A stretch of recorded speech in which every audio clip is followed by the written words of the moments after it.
할렐루야. 12월 11일 수요일 원포인트 큐티 가운데 오신 여러분들을 주님의 이름으로 사랑하고 축복합니다. 오늘 하나님께서 우리에게 주신 말씀은 사사기 19장 22절에서 30절까지의 말씀입니다. 사사기 19장 22절에서 30절까지의 말씀, 다 같이 한 목소리로 함께 읽도록 하겠습니다.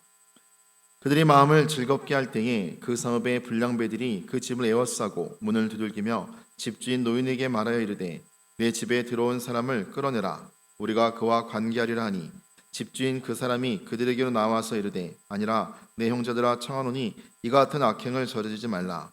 이 사람이 내 집에 들어왔으니 이런 망령된 일을 행하지 말라. 보라, 여기 내 처녀 딸과 이 사람의 첩이 있은즉 내가 그들을 끌어내리니 너희가 그들을 욕보이든지 너희 눈에 좋은 대로 행하되 오직 이 사람에게는 이런 망령된 일을 행하지 말라 하나 무리가 듣지 아니하므로 그 사람이 자기 첩을 붙잡아 그들에게 밖으로 끌어내매 그들이 그 여자와 관계하였고 밤새도록 그 여자를 능욕하다가 새벽 미명에 놓은지라. 동틀 때에 여인이 자기의 주인이 있는 그 사람의 집문에 이르러 엎드러져 밟기까지 거기 엎드러져 있더라.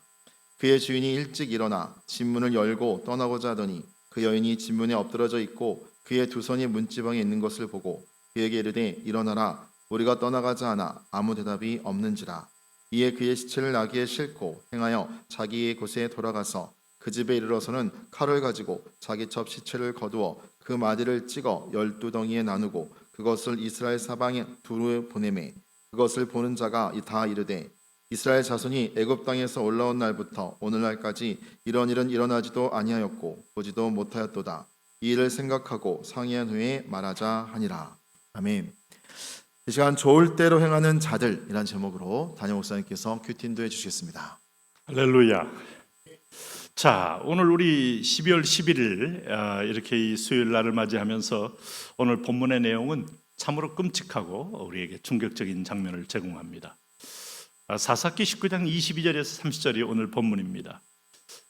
우선 여러분, 이 레위 사람이 가까운 여부스 지방의 어떤 유숙을 거부하고 굳이 기브아로 왔는데 동족 아닙니까? 거기 유숙하려고 왔을 때 거리에 사람이 없었다. 그를 영접하는 자가 없었다. 이 말 속에서부터 사랑이 싹 식어있는 그런 분위기를 느꼈고 한 노인 한 분이 사랑의 어떤 손길을 내밀어서 이들을 유숙하여 자기 집에 데려가서 먹이고 즐거워하고 있는 그런 아름다운 그런 하룻밤을 보고 있어요. 자, 이 레위 사람, 이 주인 레위 사람이 그 집에 들어가서 이렇게 즐겁게 이제 지나고 있는데 갑자기 이제 성읍의 불량배들이 쳐들어온 겁니다. 여기 22절 보시면은 그 성읍의 불량배들이 그 집을 에워싸고 문을 두들기며 집주인의 노인에게 말하여 이르되 내 집에 들어온 사람을 끌어내라. 우리가 그와 관계하리니. 여러분, 이 말을 볼 때 어떤 느낌이 듭니까? 창세기 19장에 이 소돔성에서 천사들이 롯의 집을 방문했을 때 소돔의 사람들이 몰려들어서 내가 들어가는 사람들을 봤는데 그를 끌어내라. 우리가 그와 관계하겠다. 상관하겠다. 관계하겠다. 이건 남자는 남자에게 동성애하겠다. 그를 내놔라. 우리가 그와 성관계하겠다. 여러분, 어쩌면 그렇게 소돔성의 죄악과 오늘 사사시대의 죄악이 똑같습니까? 말씀이 비춰지지 않는 곳에, 말씀이 들려지지 않는 곳에 인간의 정욕과 욕심만이 난무하는 가운데 이런 비극적인 사태가 벌어지는 거예요. 우리가 참 이게 돌이켜보면 이 레위 사람이 자기 첩을 데려온 것부터가 우선 곁길로 나간 거죠. 그 첩이 또 바람을 피우고 집으로 돌아가서 찾으러 갔으면 딱 찾고 3일 만에 돌아왔으면 아마 이런 기브아에 머물 이유도 없었고 아마 바로 자기 본 집으로 와서 삶을 살지 않았을까 하는데 이제는 이미 모든 것을 돌이켜보면 다 어떤 절제가 없는 것, 그 다음에 사랑이 없는 것, 또 하나님을 떠난 죄악으로 가득 찬 것, 또 그 마을의 불량배까지 이게 생기게 된 것들이 다 영성이 떨어진 사회의 모습 아닙니까? 그래서 그들이 이렇게 말합니다. 집주인 그 사람이 그들에게 나와서 이르되, 자, 이 노인이 말하는 거예요. 내 형제들아, 너희는 내 형제 아니냐? 내 마을 사람 아니냐? 청하노니 이 같은 악행을 저지르지 말라. 이 사람이 내 집에 들어왔으니 이런 망령된 일을 행하지 말라. 손님 아니냐?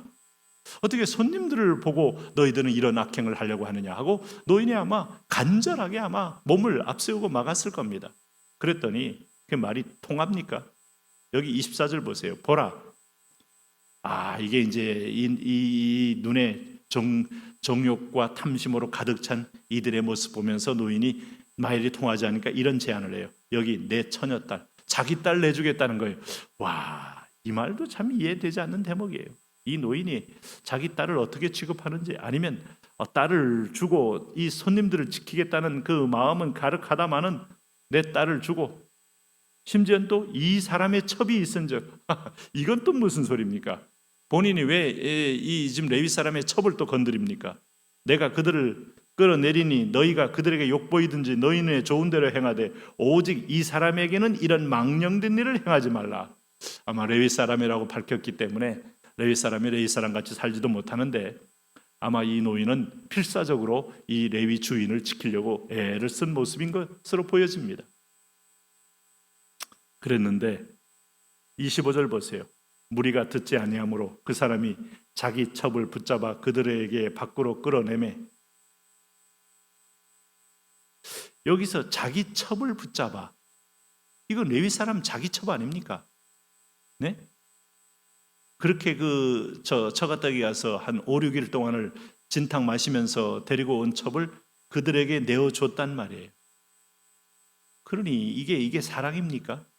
결국은 그들에게 밖으로 끌어내며 그들이 그 여자와 관계하였고 밤새도록 그 여자를 능욕하다가 새벽 미명에 놓아주었다 이겁니다. 놓아줬는데 동틀 때 여인이 자기의 주인이 있는 그 사람의 집문에 이르러 엎드려져 밟기까지 거기 엎드려져 있더라. 쓰러져 있는데 거기서 그 여인이 일어나지 못하고 숨을 거둔 거예요. 기력이 다했고 아마. 그래서 22절에 이제 자기가 잡아내어준 그 첩이요, 그 주인이 일찍 일어나 집문을 열고 떠나고자 하더니 그 여인이 집문에 엎드려져 있는 고 그의 두 손이 문지방에 있는 걸 보고 그에게 이르되 일어나라 우리가 떠나가자. 이제 거기서 몸을 기대고 이제 잠이 드는 줄 알았겠죠. 아무 대답이 없는지라 이에 그의 시체를 나귀에 싣고 행하여 자기 곳에 돌아가서 결국은 데려오겠다는 그 첩을 시체 덩이를 만들어 가지고 덩어리를 나귀에 싣고 돌아오는 이런 엄청난 비극적인 일을 지금 겪고 있는 겁니다. 영화에서도 이렇게 여러분 황당한 얘기가 쉽게 나오기 어렵잖아요. 네? 이게 바로 그 당시의 사회상이었고 영성이었고 도덕성이었고 윤리적인 수준이었다.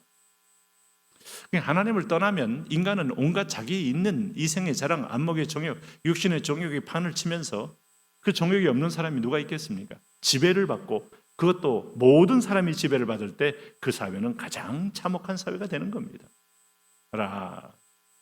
정욕이 지배하는 사회, 강자만의 칼만 지배하는 사회. 그래서 29절에 보세요. 그 집에 이르러서는 칼을 가지고 자기 첩의 시체를 거두어 그 마들을 찍어 12덩이에 나누고 그것을 이스라엘 사방에 두루 보내매. 이건 또 뭐하는 짓이에요? 이 레위 사람이 미치면 이렇게 되는 겁니다. 여자를 고의 장사진에서 조의를 표해야 되는데 분노가 나니까 자기의 무절제함과 자기의 어리석음 이런 것들, 물론 모든 것이 자기 책임이라고 할 수 없지만 그러나 그 시대를 분별하지 못한 책임은 있죠. 있음에도 불구하고 자기가 이 첩을 데리고 왔는데 그 당한 이 속에서 나오는 분노가 견딜 수 없으니까 여인을 12동이 돼서 자기 종족에게 다 보내서 종족들이 같이 공분을 일으켜서 이 마을을 치게 만드는 거예요. 그래서 3절 보세요. 그것을 보는 자가 다 이르되 이스라엘 자손이 애굽 땅에서 올라온 날부터 오늘까지 이런 일은 일어나지도 아니하였고 보지도 못하였도다. 이 일을 생각하고 상의하에 말하자 하니라. 이때부터 또 대전쟁이 터지는 겁니다. 무슨 얘기입니까? 우리가 한 걸음 한 걸음 곁길을 갈 때마다 그 곁길에서 조종이 안 되면 인생에 요즘 내비게이션 잘 쓰잖아요. 길이 어긋나면 삑삑 울리면서 다시 길을 제시하잖아요. 따라 찬찬히 돌아오면 제 길을 갈 수 있지만 계속 어긋나는 길을 가면 삑삑거리다가 더 이상 우리를 안내할 수 없는 지경에 이르게 되죠. 각자의 사람들이 인도받는 자기의 가장 중요한 나를 이끌어가는 세력이 누군가? 말씀이냐? 아니면 세상의 신이냐? 오늘 하나님 없는 곳에는 세상의 신만 우글거리고 인간의 이 정욕과 탐심을 이용하는 사탄만이 우글거립니다. 그래서 결론적으로 이 비극의 열매를 낳고만 거예요.